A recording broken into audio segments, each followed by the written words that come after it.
We're glad to have our Democratic analyst Michael John Gray join us, along with our Republican analyst Bill Vickery. They are joining us right now on this show. Guys, good to see you this morning. First, let's talk about the impeachment process here. Will the Senate vote to convict? And do you think that they should vote to convict here? Well, I think to some degree, it's when will there be a trial? Sort of the same way that she bollocksed up the first process, the Speaker she can't control her own caucus. So there was this rush for impeachment. It happened within 36 hours, pretty quick. It can't pass a budget, but they can clearly do something that's wholly partisan.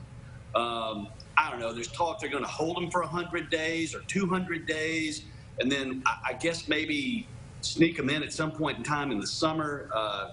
Clearly a political mistake that the Biden people are trying to dig themselves out of as a result of the Speaker and the true sort of hard left wing of her party that really runs things. Republican House members voted for it too, and they would like to be called a hard member of the left wing of the Democratic Party. I don't know if the Senate will ultimately convict him. I would say there are a lot of Republicans quietly, not on air, not in the press, hoping that they will, secretly wishing that President Trump's no longer a force in the Republican Party, but let's see how it goes. Okay, let's talk about the inauguration happening in just a couple of days here.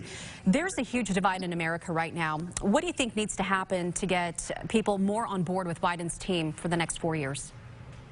I think we've just got to be honest with each other, right? There's always going to be close to 50% of the people that aren't happy with the results of election.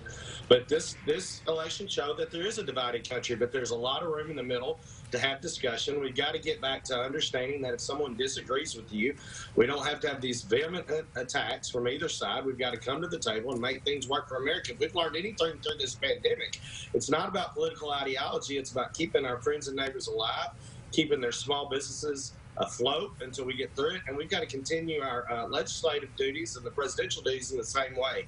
Keep everybody at the table, understand that we're not always going to agree, but move forward. And remember that 74 million people did vote for the other guy, and you can't just leave them out in the cold. You've got to, if you've got better ideas, have them, but educate them on why it's going to be better for everybody. All right, Bill, we have less than a minute.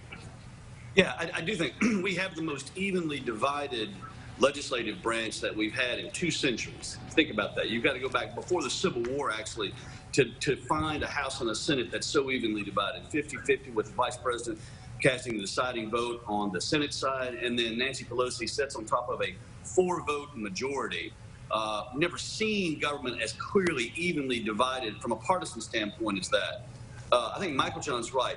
If this government were able to pass something that both sides could agree upon relatively quickly, that would be a good sign of support. But the reality is that inside each party's caucus, there's a tremendous amount of division inside the division.